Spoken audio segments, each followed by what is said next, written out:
The silver coffee pot slipped from Violet Owens's trembling hands for the third time that morning, and she caught it just before scalding liquid could splash across a passenger's lap. Her fingers ached from gripping trays since 4 in the morning, and the endless rocking of the Texas and Pacific Railway car made her stomach pitch with each mile that carried them westward through the unforgiving landscape of West Texas in the summer of 1883. She forced a smile at the businessman who had barely glanced up from his newspaper, refilled his cup with practiced precision, and moved on to the next table, where a woman in an elaborate hat complained that her eggs were cold.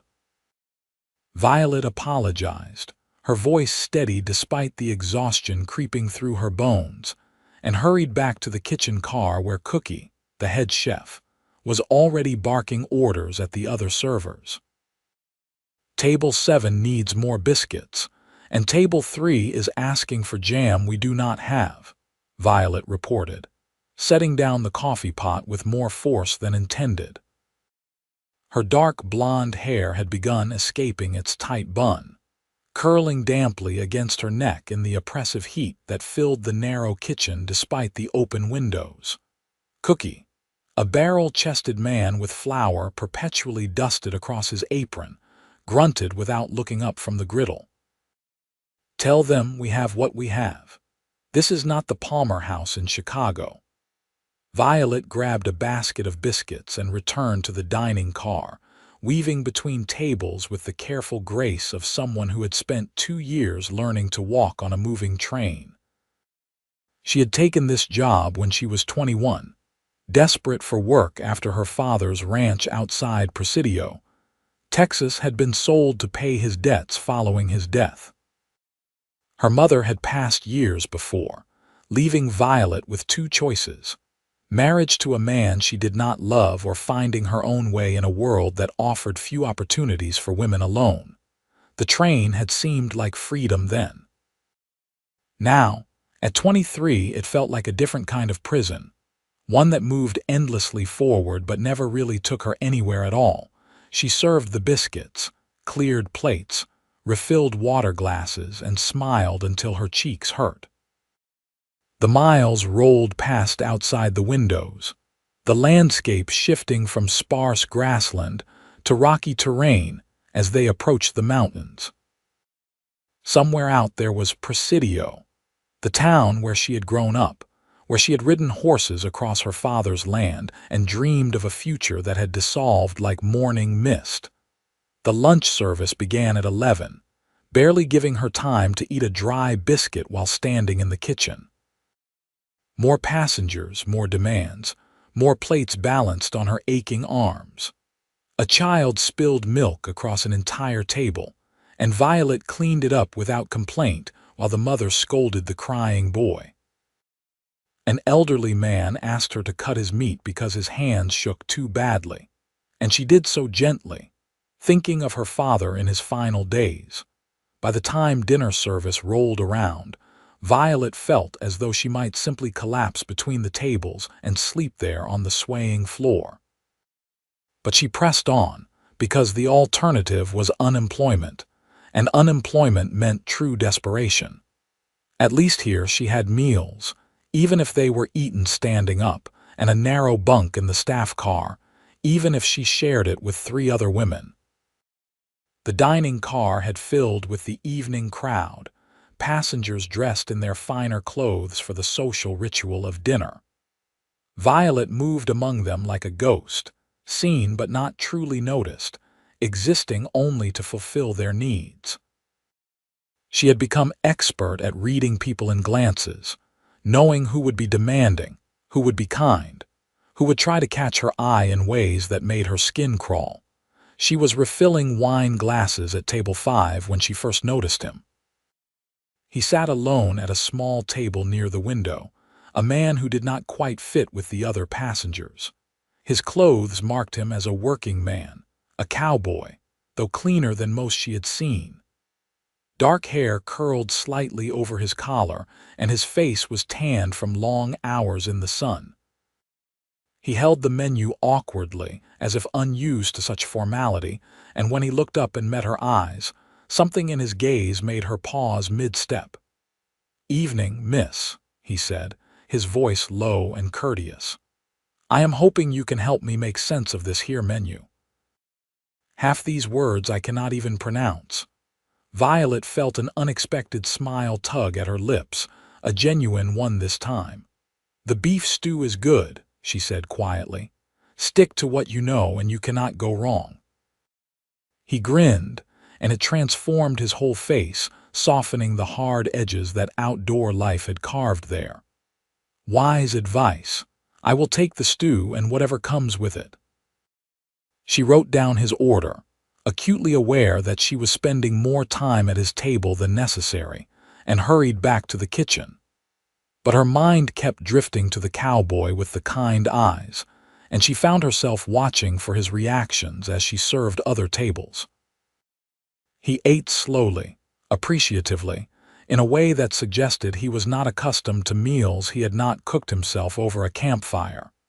The evening wore on, and Violet's feet screamed with each step. She delivered desserts, cleared plates, and dodged the wandering hand of a drunk passenger that Cookie had to forcibly escort from the car. Through it all, she remained professional, efficient, invisible. She was clearing the cowboy's table, noting that he had eaten every bite when his voice stopped her. "You have been working since I boarded this morning," he said, not a question but an observation. "I have watched you serve every person in this car, and I have not seen you sit down once." Violet felt heat rise to her cheeks, uncomfortable with being observed so closely. "It is my job," she said simply. "When do you eat?" The question surprised her with its directness. "When I can." He leaned back in his chair, studying her with an intensity that should have made her uncomfortable, but somehow did not. "That does not seem right, one person working so hard while others sit and demand more. That is the way of the world." Violet reached for his empty plate, eager to end this conversation and return to the safety of her anonymity. "Let someone serve you tonight." The words hung in the air between them, quiet but weighted with meaning. Violet froze, plate in hand, and looked at him properly for the first time. His eyes were brown, warm like sun-heated earth, and completely sincere. "I cannot," she said, her voice barely above a whisper. "I have work to finish. After then, when your shift ends, let me buy you a proper meal. You can sit down and someone else can bring you your food." Violet's first instinct was to refuse. She had learned early in her employment that passengers who showed interest were rarely to be trusted, that kindness often came with expectations she had no intention of meeting. But something in this man's manner was different, and she found herself wavering. "I do not even know your name," she said, grasping for a reasonable objection. "Thomas Randall," he said, extending his hand across the table. "People call me Tom. I am a horse breeder from up near the Caprock, been down to Austin on business, heading home now." She hesitated, then shook his hand briefly, aware that Cookie would have words for her if he saw her fraternizing with passengers. "Violet Owens. Miss Owens, I am not trying to be forward or inappropriate. I just think that someone who works as hard as you should have one meal where they are not standing up or eating scraps in a kitchen. That is all I am offering. A meal, a conversation if you want it, and then we go our separate ways when the train reaches Presidio tomorrow." Presidio, her hometown. The place she had not set foot in for 2 years, though the train passed through regularly. She always arranged to be working during those stops, unable to face the memories that waited there. "Why?" she asked, the question escaping before she could stop it. Tom's expression softened. "Because I know what it is like to be invisible, to work until your bones ache and have no one notice. My mother was a washerwoman after my father died. She worked herself into an early grave, and no one ever once thought to make her life a little easier." Maybe I cannot change the past, but I can buy a tired woman a meal. That seems like a small thing to do."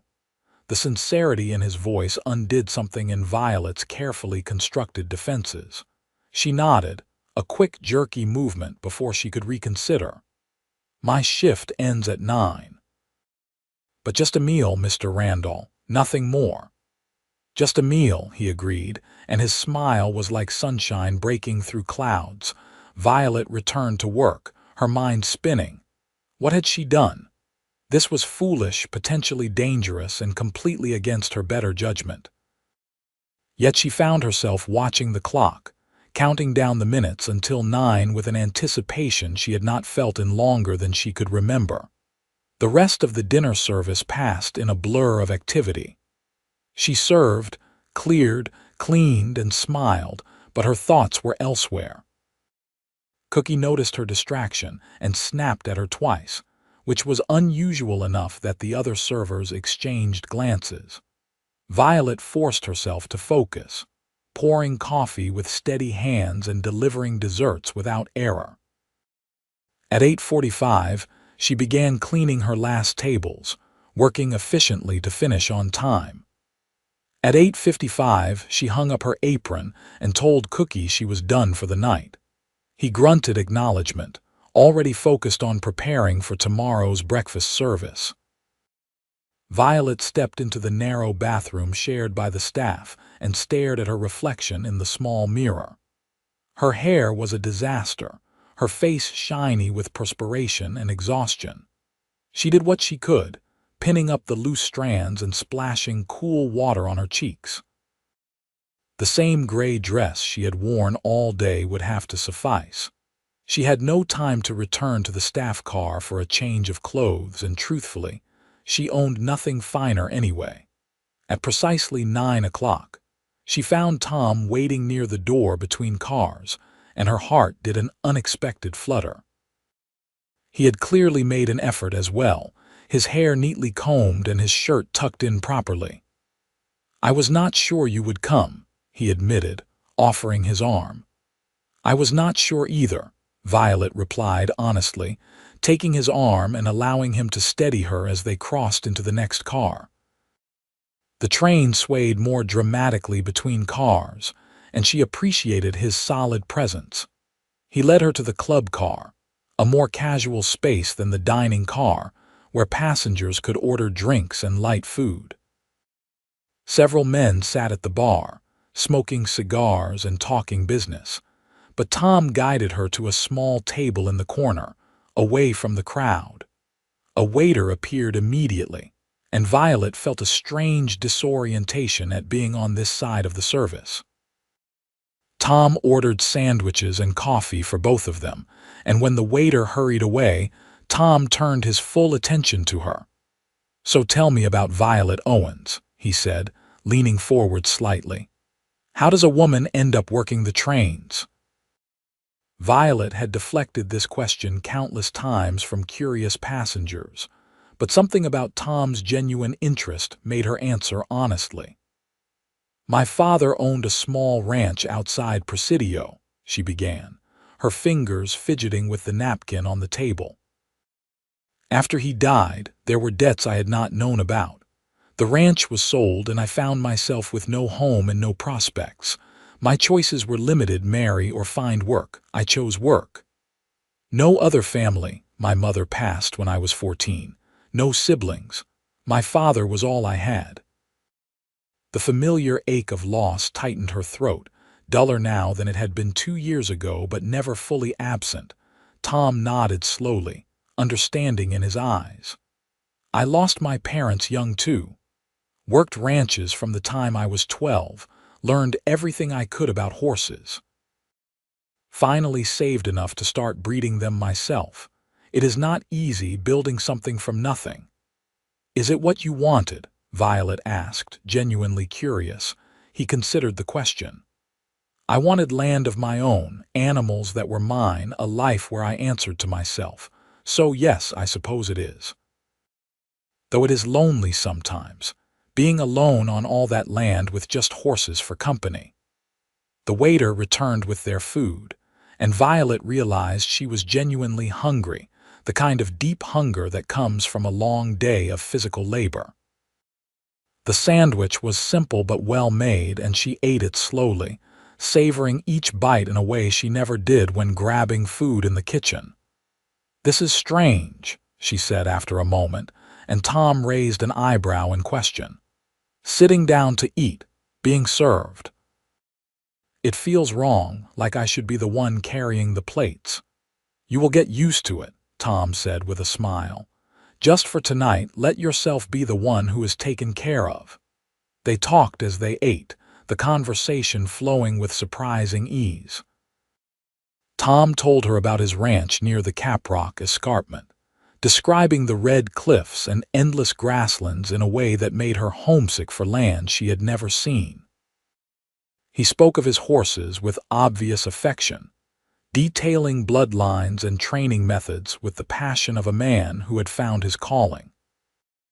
Violet found herself telling him about growing up in Presidio, about riding across her father's land in the early mornings when the air was still cool, about the Rio Grande running its ancient course nearby, and the mountains that rose up like sentinels in the distance. She told him about learning to cook from her mother, about the garden they had kept, about the dreams she had once harbored of marrying and having her own ranch someday. "What happened to those dreams?" Tom asked gently. Violet looked down at her empty plate. "They died with my father, I suppose. Or maybe they were never realistic to begin with. Dreams seldom survive contact with reality. That is a bitter thing for someone so young to believe." "I am 23, Mr. Randall, old enough to know how the world works." "Tom," he corrected. "And 23 is not old, though I suppose it feels that way sometimes. I am 26, and some days I feel ancient, especially after a long day breaking horses. But other days, I still feel like that 12-year-old boy who was certain he could do anything if he just worked hard enough." "Do you still believe that?" Tom was quiet for a moment, considering.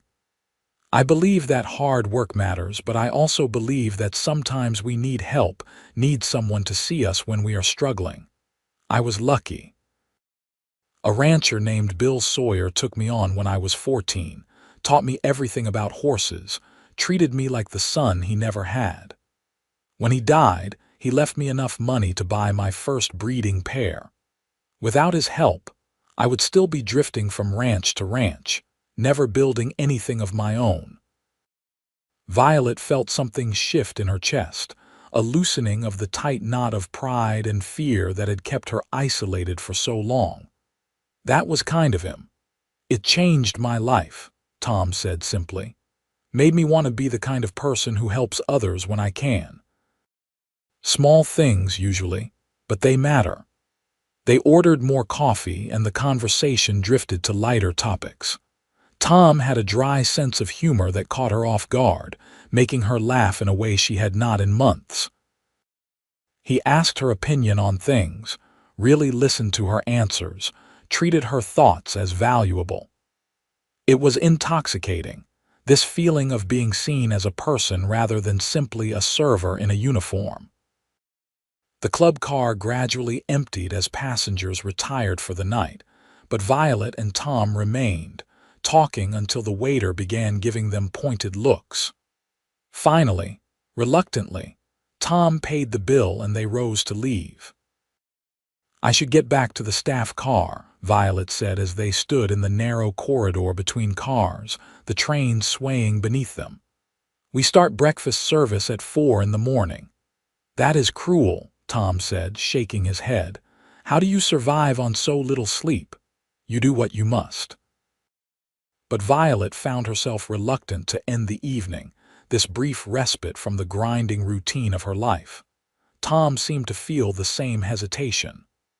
"Violet, I know I said just a meal and nothing more, and I meant it, but I would very much like to see you again. The train reaches Presidio tomorrow afternoon, correct?" Her stomach tightened. "Yes, but I will be working." "After then, will you have time after the train stops? Even just an hour, she should say no. This was madness, allowing herself to hope for something beyond the narrow confines of her existence. But the word that came out was, yes, we have a 2-hour layover in Presidio while they take on water and supplies.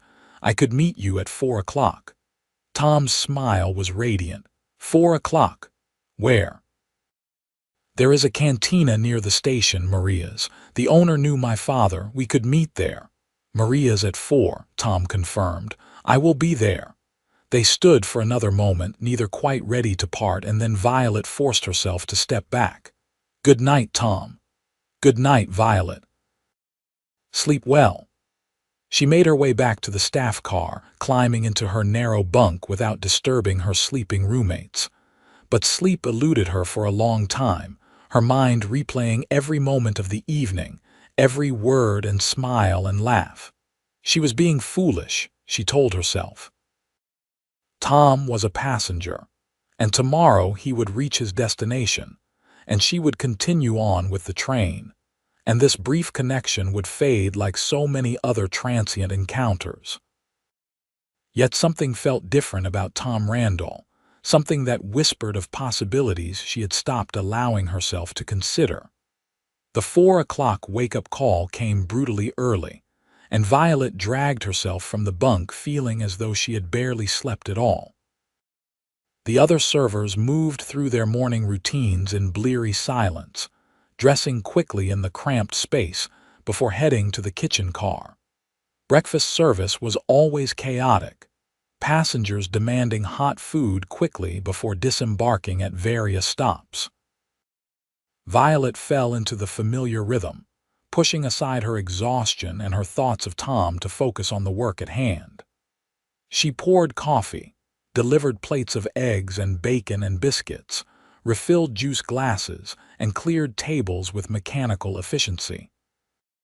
She caught glimpses of Tom during the breakfast service, seated at the same small table by the window. He met her eyes once and smiled, and she felt her cheeks flush with warmth before she hurried away. Cookie noticed and muttered something under his breath about servers who did not keep their minds on their work, and Violet forced herself to avoid looking in Tom's direction again. The morning passed in a blur of activity as the train made several stops, passengers departing and new ones boarding. The landscape outside shifted gradually, becoming more familiar as they approached Presidio. Violet felt her stomach tighten with each mile, the complicated mixture of longing and dread that always accompanied her rare thoughts of home. Lunch service was lighter than usual, and by 2 o'clock, Violet was cleaning the last of the tables, her body aching but her mind racing with anticipation. 2 more hours until Presidio, until her meeting with Tom, until she would have to decide what she truly wanted.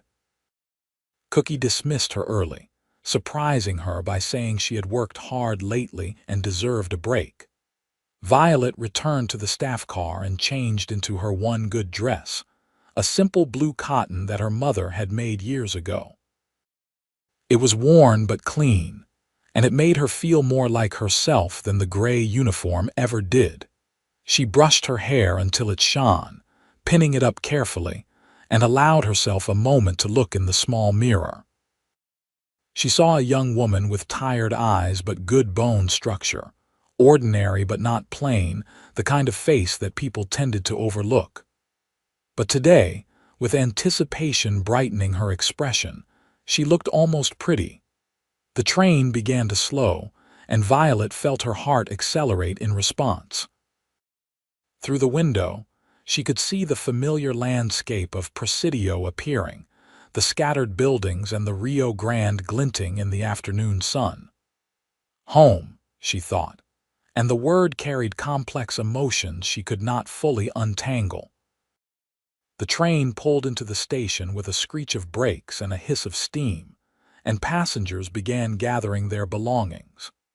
Violet waited until most had disembarked before stepping down onto the platform, the solid ground strange beneath her feet after days on the swaying train. Presidio had not changed much in 2 years, at least not that she could see from the station. The same adobe buildings, the same dusty streets, the same mountains rising in the distance. She spotted Maria's cantina just across from the station, exactly where it had always been, and began walking toward it with purpose. She was early, arriving at 3:45, but she preferred waiting to being late. The cantina was quiet in the afternoon lull between lunch and dinner, and Maria herself looked up from wiping down tables as Violet entered. "Dios mío, Violet Owens!" Maria exclaimed, dropping her cloth and hurrying forward to embrace her. "Where have you been, child? I have not seen you in so long." Violet returned the embrace, feeling tears prick her eyes at the familiar warmth. "I have been working, Maria, on the trains." Maria pulled back, studying her with sharp eyes that missed nothing. "You look tired, too thin. Are they feeding you properly on those trains?" "I am fine," Violet assured her, though Maria's motherly concern undid something in her chest. "I am meeting someone here, actually. A man named Tom Randall. Is it all right if we sit for a while?" Maria's eyebrows rose speculatively. "A man? This is good news." "Sit anywhere you like, and I will bring you something to drink." "On the house." Violet chose a table by the window where she could watch for Tom, and Maria brought her a glass of cold water flavored with lime. The older woman lingered, clearly curious, but Violet provided no details, and eventually Maria returned to her work with a knowing smile. At precisely 4 o'clock, Tom appeared in the doorway, and Violet felt her breath catch. He looked different in the full afternoon light, more solid and real than he had seemed on the train, and she felt a flutter of nervousness as he spotted her and smiled. "You came," he said, sliding into the chair across from her. "I said I would." "I know, but I was still half afraid you would change your mind." Tom accepted a glass of water from Maria, who was watching the interaction with obvious interest. "This is Maria," Violet said. "She owned this cantina when I was growing up. Maria, this is Tom Randall." "A pleasure," Tom said, shaking Maria's hand respectfully. Maria beamed at him. "Any friend of Violet's is welcome here. I will bring you some food, yes.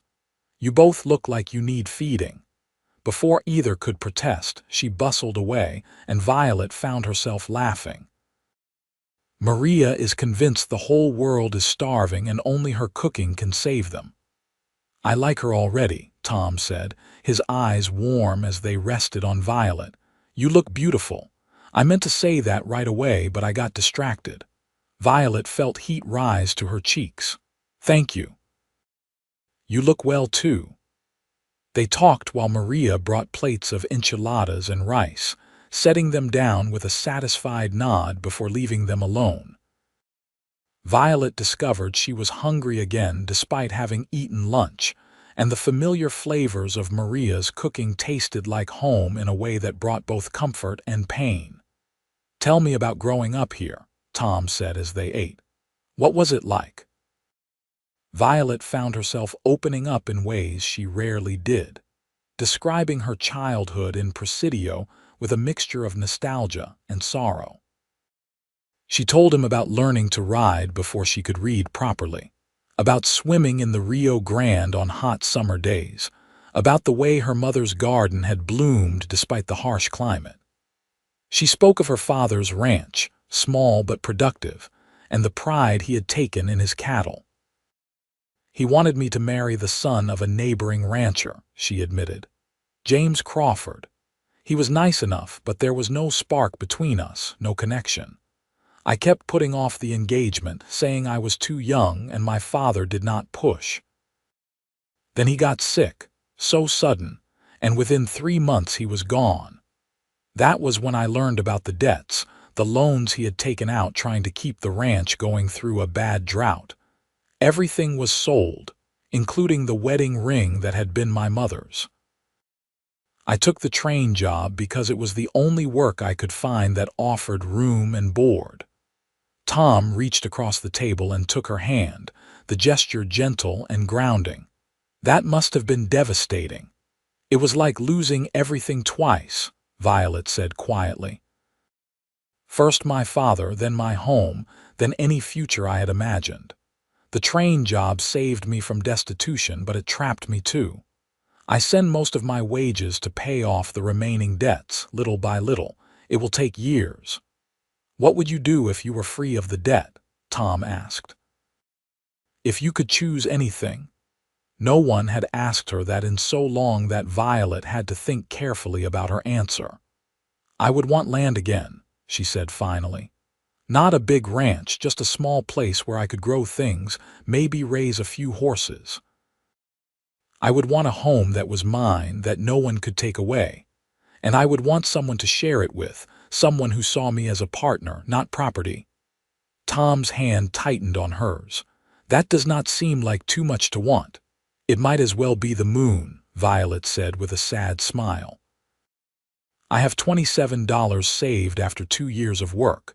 Land costs hundreds, thousands. I will be working that train until I am old and gray. What if there was another way? Tom said, his voice suddenly intense. What if you did not have to do this alone? Violet felt her heart begin to pound. What do you mean? Tom took a deep breath, as if steeling himself. I know this is fast, probably too fast, and you have every right to think I am crazy. But Violet, I felt something yesterday when we talked, something I have never felt before.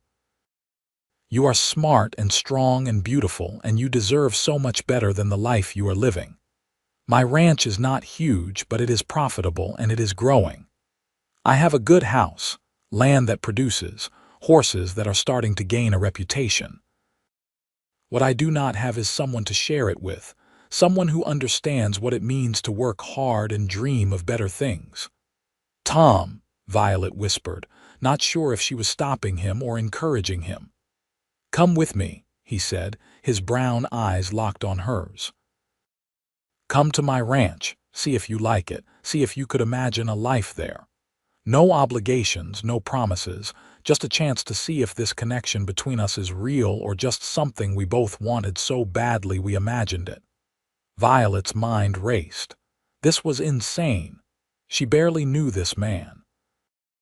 Walking away from her job, her security, the debt she still owed, all to follow a cowboy to his ranch based on 2 conversations and a feeling. It was the kind of foolishness that ruined women's lives. But it was also the first real hope she had felt in 2 years, the first possibility of something beyond endless service and exhaustion. Tom was not offering marriage or making false promises.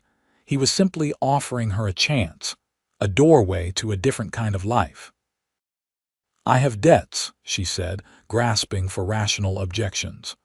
The train company expects me back tonight. I have no money, no way to repay you if this does not work out. The debts can be paid, Tom said. I have money saved. As for the train company, they can find another server. There are always women desperate for work, but you deserve a chance at something better, and I would like to be the one to offer it to you. Why? The question burst out of her. Why me? You could court someone local, someone you know, someone respectable with a family and a good name. Tom's smile was gentle.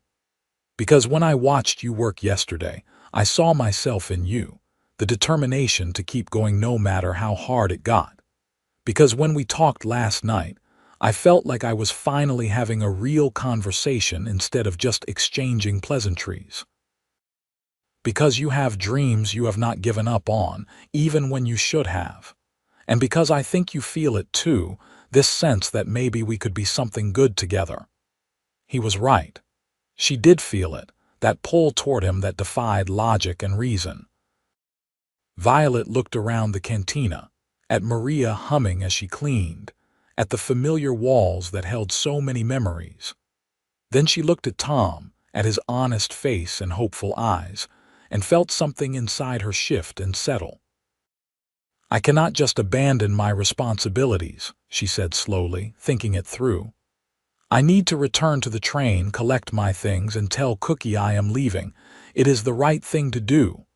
Tom's face fell slightly. "Of course, I understand." "But after that," Violet continued, her voice growing stronger, "I would like to see your ranch. I would like to see if this feeling between us is real. I cannot promise anything beyond that, but I am willing to try." Tom's smile blazed like the sun. "That is all I am asking. Try, see. Give it a chance." They made plans quickly.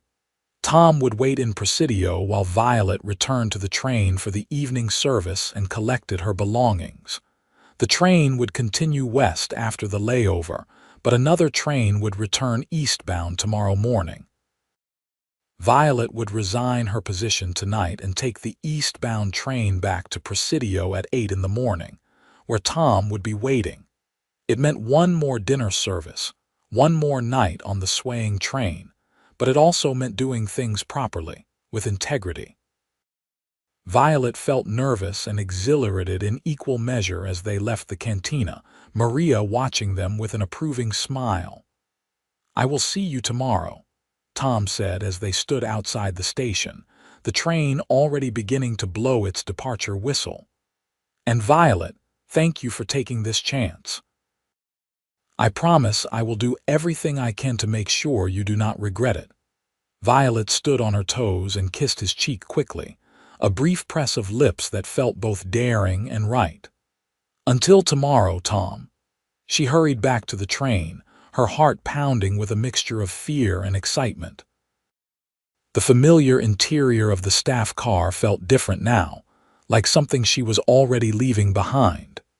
She changed back into her uniform mechanically, her mind elsewhere. Cookie took the news of her resignation badly, as she had expected, ranting about the inconvenience and the difficulty of finding reliable staff. But he also softened when she offered to work through the dinner service, giving him time to send a telegram ahead to the next major station requesting a replacement server. The evening service felt surreal, going through the familiar motions while knowing it was her last time.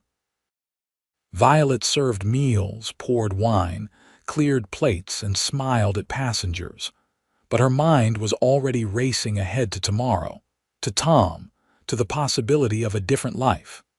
The other servers noticed her distraction and peppered her with questions during their brief break. Violet admitted she was leaving but provided few details, unwilling to invite skepticism or warnings. Let them think what they wanted. She was 23 years old and entitled to make her own choices, even risky ones. That night in her bunk, Violet lay awake staring at the ceiling, listening to the rhythmic clacking of the train wheels. Was she making a terrible mistake? Probably. Was it worth the risk? Her heart said yes with a certainty that overruled her practical mind's doubts. She had spent 2 years in safe misery, and what had it gotten her? $27 and perpetually aching feet. Maybe it was time to choose hope over security, possibility over certainty. Maybe Tom was exactly what he seemed, a good man offering a genuine chance at happiness. Or maybe she would be on another train in a month, looking for a new job and regretting her foolishness. But she would never know unless she tried, and that realization settled her racing thoughts. She had been existing rather than living, surviving rather than thriving.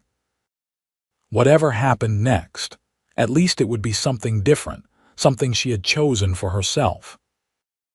The eastbound train pulled into Presidio at 8:15 the next morning, slightly behind schedule, and Violet stepped onto the platform carrying a single worn carpet bag that held everything she owned. Her palms were sweating despite the morning coolness, and she scanned the small crowd anxiously.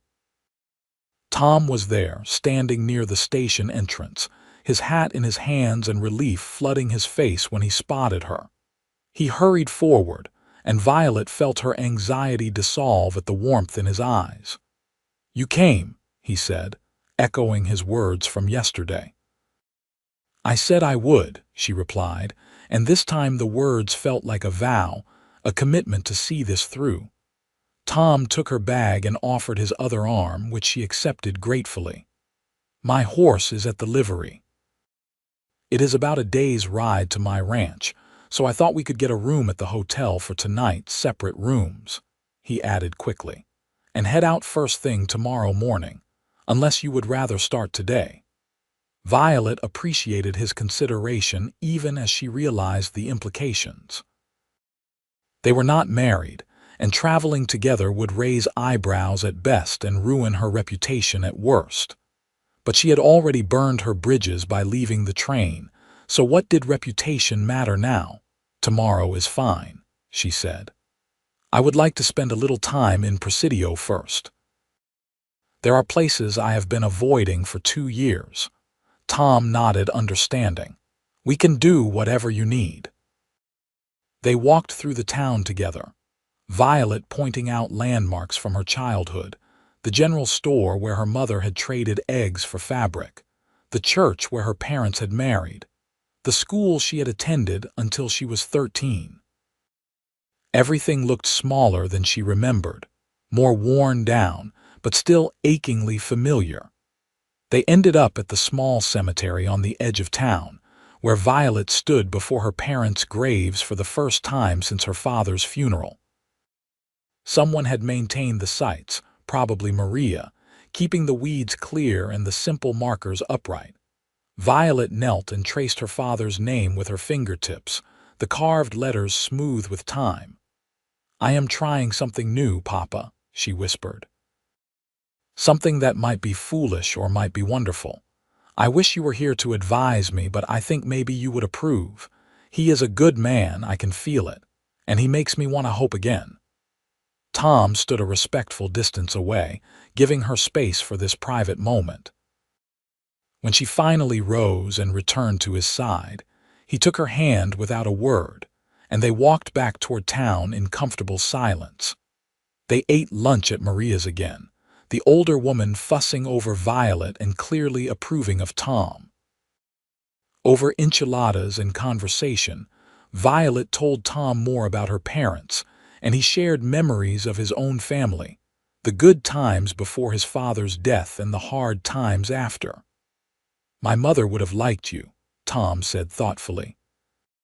She always said I should find a woman with spine, someone who would not break under the hard times. You have spine, Violet. I have not broken yet, Violet agreed, but I have bent pretty far. Bending is not breaking, Tom pointed out. It is surviving which is harder. They spent the afternoon walking through Presidio, and Violet found herself relaxing into Tom's presence in a way that felt natural and right. He was easy to talk to, quick to laugh, and thoughtful in his observations. He treated her as an equal, asking her opinions and listening to her answers with genuine interest. As the sun began to set, painting the sky in shades of orange and pink, Tom walked Violet to the hotel and secured 2 rooms as promised. They ate dinner in the hotel restaurant, a simple meal that nonetheless felt special because they were sharing it together. Tomorrow we ride out early, Tom said as they lingered over coffee. It is a long day's journey to the ranch, pretty country but rough in places. Can you still ride? It has been 2 years, but I grew up on horseback, Violet said. I will manage. I rented you a good horse from the livery, gentle but sturdy. We will take it slow. Tom paused, his expression turning serious. Violet, I want you to know that when we get to the ranch, you will have your own room, your own space. I am not expecting anything except your company and the chance to know you better. If you decide this is not right for you, I will bring you back to town myself. No hard feelings. Violet reached across the table and took his hand, marveling at how quickly this gesture had become familiar. I know. I trust you, Tom, which is probably crazy given how little time we have known each other, but I do. They parted at the top of the stairs, Tom squeezing her hand once before heading to his room and Violet entering hers. The room was small but clean, the bed more comfortable than her narrow bunk on the train. Violet lay awake for a long time, processing the rapid changes in her life, but when she finally slept, it was deeply and without dreams. Morning came bright and clear, and Violet dressed in her most practical clothes, grateful she had kept her riding skirt from her ranch days. Tom met her downstairs with a look of approval, and after a quick breakfast, they headed to the livery. The horse Tom had rented for her was a sturdy mare with kind eyes, and Violet felt a rush of joy as she swung into the saddle. Her body remembered the movements instinctively, settling into the familiar rhythm, and she could not suppress a grin as Tom mounted his own horse, a handsome gelding with excellent conformation. "You look happy," Tom observed as they rode out of Presidio, the sun warm on their backs. "I feel happy," Violet admitted. "It has been so long since I have been on a horse, I forgot how much I missed it." They rode north and east, following rough roads that gradually gave way to open rangeland. The landscape was stark but beautiful, endless grassland dotted with mesquite, and the occasional windmill marking a ranch. Tom pointed out landmarks, explaining the territory with the easy knowledge of someone who knew it intimately. They stopped at midday to rest the horses and eat the lunch Maria had packed for them, sitting in the shade of a rocky outcropping. Violet stretched her legs, feeling muscles protest that had grown unused to riding, but the discomfort was welcome, a sign of freedom rather than exhaustion. "How much farther?" she asked, accepting a canteen of water from Tom. "Another 4 hours, maybe 5. We will arrive before sunset." Tom studied her face. "How are you holding up?" "Better than I expected," Violet said honestly. "I am sore, but it is a good kind of sore." They rode on, and as the afternoon progressed, the landscape began to change. The grassland rose gradually, and in the distance, Violet could see the red cliffs of the Caprock escarpment that Tom had described. The sight took her breath away, the layered stone glowing in the afternoon light like a painted wall marking the edge of the world. "It is beautiful," she breathed, and Tom's smile was proud. "Wait until you see the ranch. The house sits on a rise overlooking the draw where the horses graze. You can see for miles in every direction." As they drew closer, Violet began to see signs of habitation, fences in good repair marking property lines, windmills turning steadily in the constant breeze, and eventually, cattle grazing peacefully in the distance. Then they topped a rise, and there it was. Tom's ranch spread out before them, modest in scale but clearly well managed. The house was a solid structure of wood and stone with a wide porch across the front. Outbuildings included a large barn, several corrals, and what looked like a bunkhouse. In the nearest pasture, horses grazed, their coats gleaming in the late afternoon sun. "Welcome to the Randall Ranch," Tom said, and there was both pride and nervousness in his voice. "It is not much yet, but it is mine, and it is growing." Violet felt tears prick her eyes, though she could not have said exactly why. Perhaps it was the sight of the home Tom had built through hard work and determination, or perhaps it was the realization that he was offering to share it with her. "It is wonderful," she said, her voice thick with emotion. They rode down to the house, and as they approached, a Mexican man emerged from the barn, waving a greeting. Tom waved back and called out in Spanish, and the man responded with a grin, hurrying forward to take the horse's reins as they dismounted. "Violet, this is Esteban Garcia," Tom said, switching back to English. "He works for me, helps with the horses and the ranch work." "Esteban, this is Miss Violet Owens. She will be staying with us for a while." Esteban tipped his hat respectfully, his eyes kind. "Welcome, Miss Owens. It is good to have a woman's presence here again. This place needs softening." Violet liked him instantly. "Thank you, Mr. Garcia." "Just Esteban, please." He took the horse's reins. "I will take care of these two. You show the lady her new home, Tom." Tom carried Violet's bag as he led her to the house, opening the front door with a gesture that invited her to enter first. The interior was clean but clearly a bachelor's domain, functional rather than decorated. The main room served as both living area and kitchen, with a large stone fireplace dominating one wall. Doors led off to what Violet assumed were bedrooms. "It is not fancy," Tom said, setting her bag down and removing his hat. "But it is solid and comfortable. The bedroom to the left is mine. The one to the right is yours, at least for now. There is a washroom out back with a pump, and I have been meaning to install an indoor pump in the kitchen. I just have not gotten around to it yet." Violet walked through the space, taking in details, the well-made furniture, the books stacked on a shelf, the clean windows that let in the golden evening light. It was exactly what she would have expected from Tom, practical and honest, a home rather than a showplace. "Show me my room," she asked, and Tom opened the door to the right. The room was smaller than the main one but charming in its simplicity. A bed covered with a quilt dominated one wall, a dresser and washstand occupied another, and a window looked out toward the pasture where the horses grazed. It was more space than she had had to herself since leaving her father's house, and it was hers, at least temporarily. "It is perfect," Violet said, turning to Tom with a genuine smile. "Thank you for this, for all of it." Tom stepped forward, then seemed to think better of it, maintaining a respectful distance.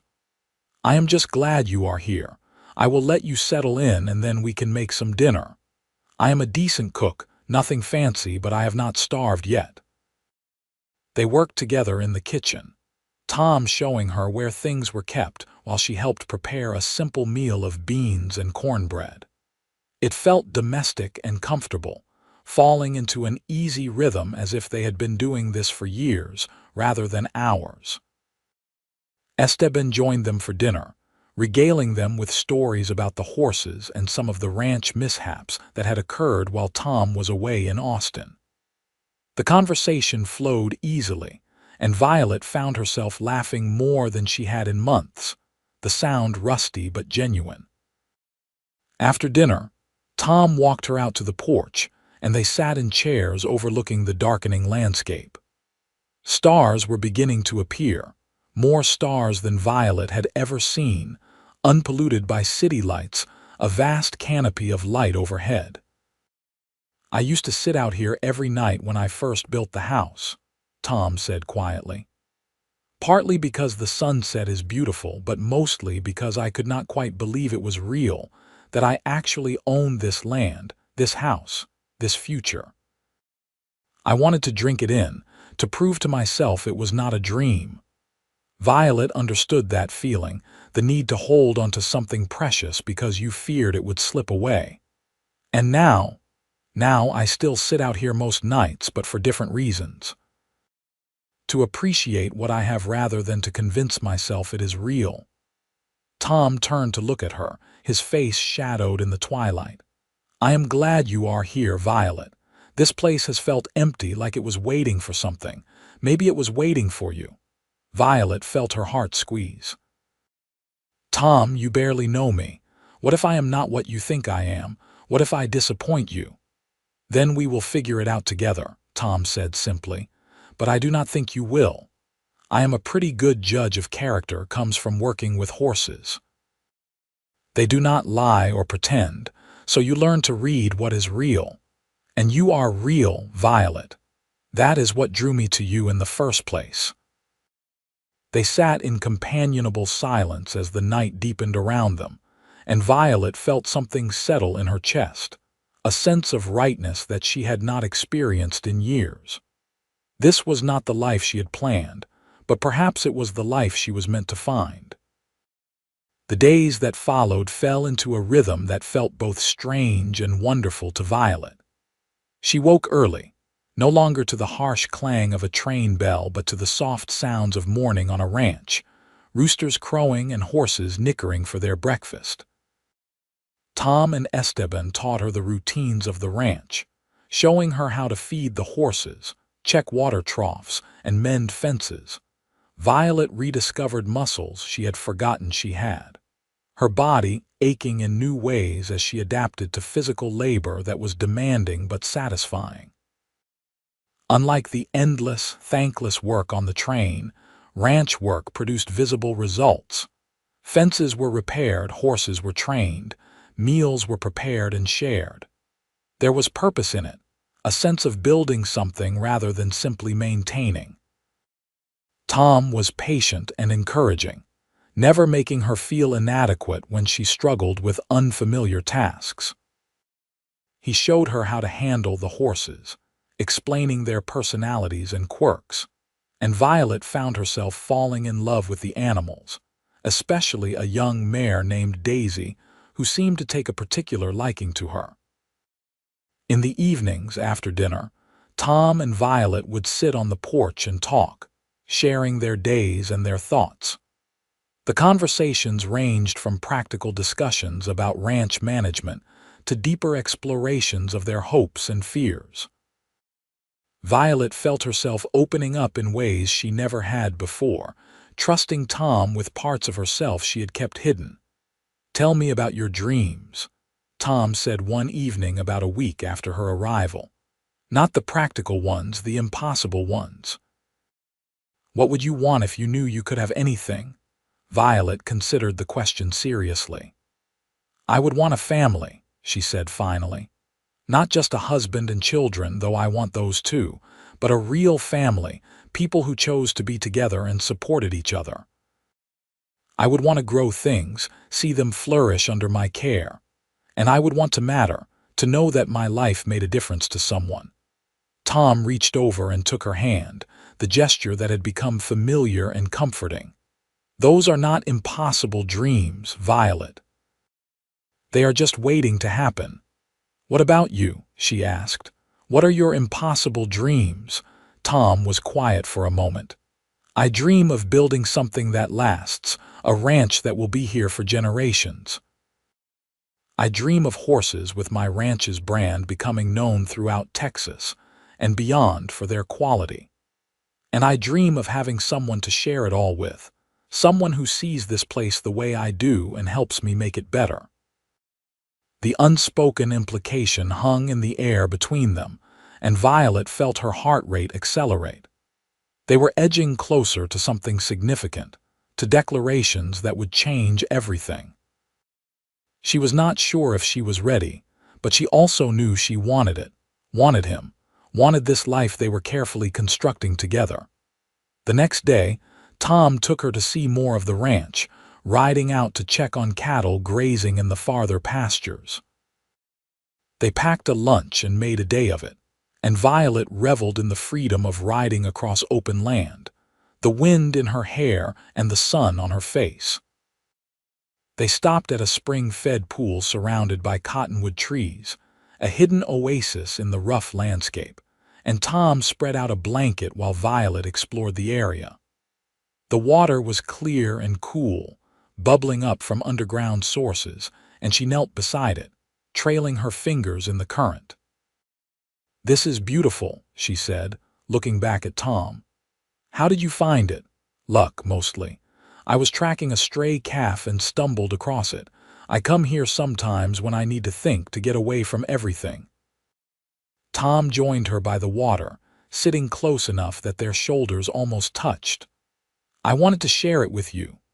Violet turned to look at him, really look at him, seeing the man who had appeared on the train and offered her a different life. His face was honest and open, his eyes warm with affection, and she realized with sudden clarity that she had fallen in love with him. It had happened gradually, day by day, conversation by conversation, until love was simply a fact, undeniable and essential. "Tom," she said softly, and he turned to meet her gaze.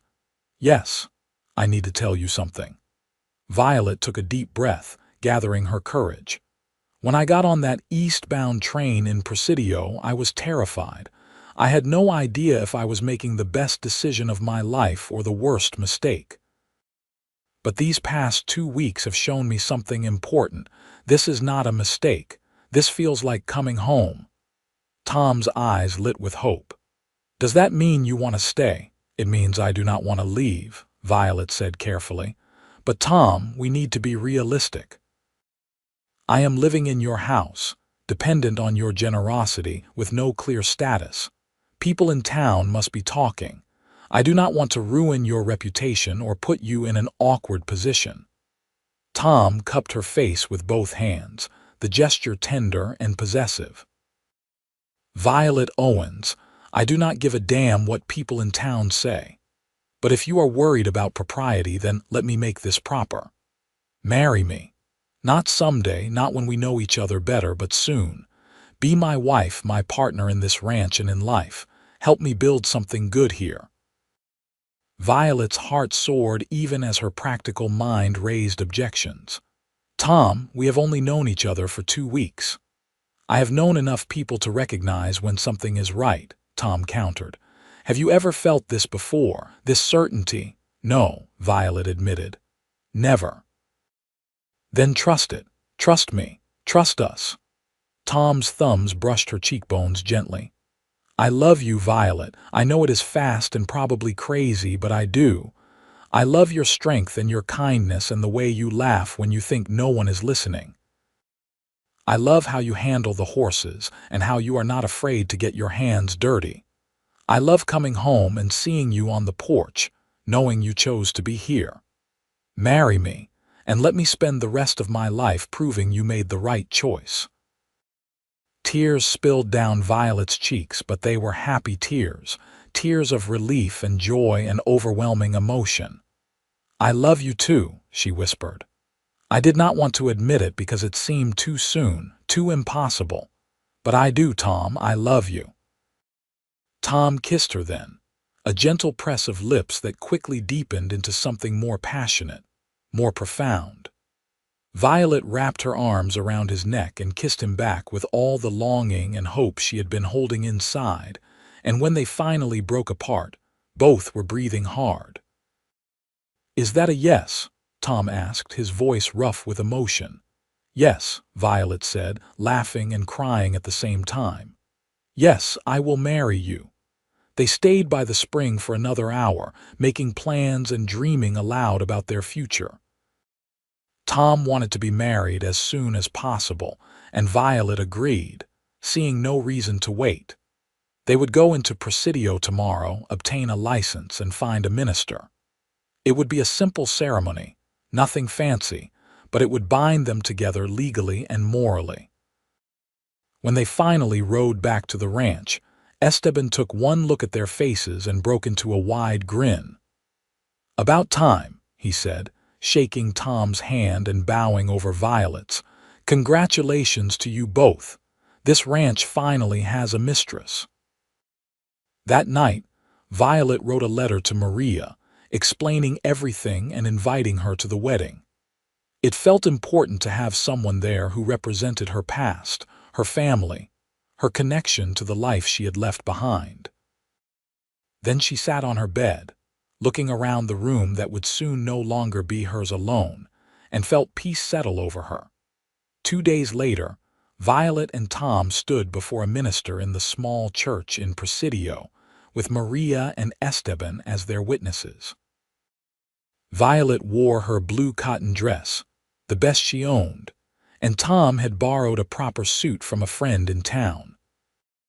The ceremony was brief but meaningful, and when Tom slipped a simple gold band on her finger and kissed her as his wife, Violet felt as though her entire life had been leading to this moment. Maria hosted a small celebration at the cantina, inviting a few of the townspeople who remembered Violet from before. It was joyful and uncomplicated, everyone genuinely happy for the young couple who had found each other against the odds. Violet danced with Tom, her husband, and felt lighter than air. They spent their wedding night at the hotel, the same hotel where they had stayed in separate rooms just weeks before. But tonight they were together, and Violet discovered that the passion she had felt by the spring was only a fraction of what they could share.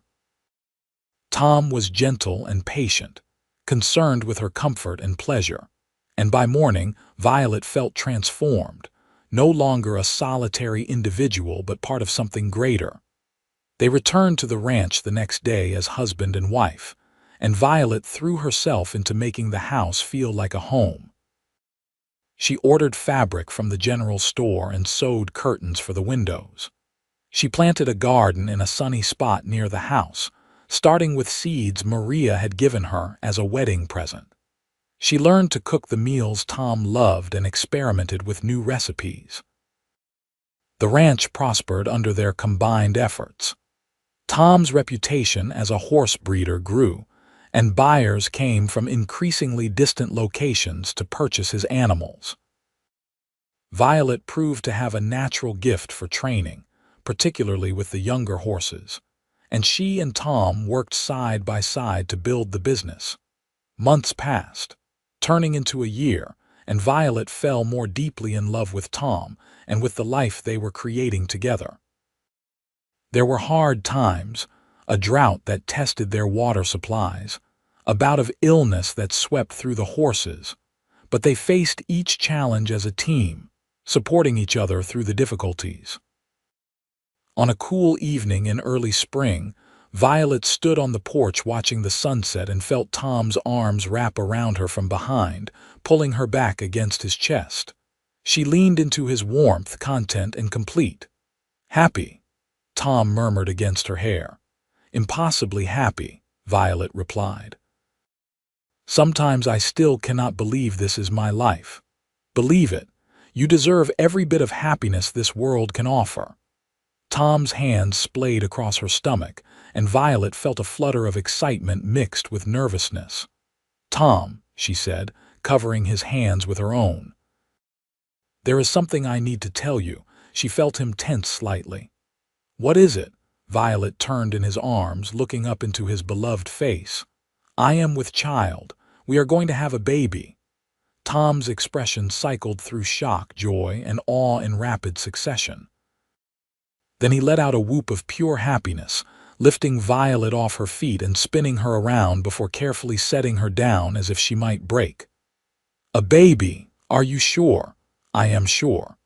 I saw the doctor in town yesterday when I went for supplies. He confirmed it. We will have a child by late autumn.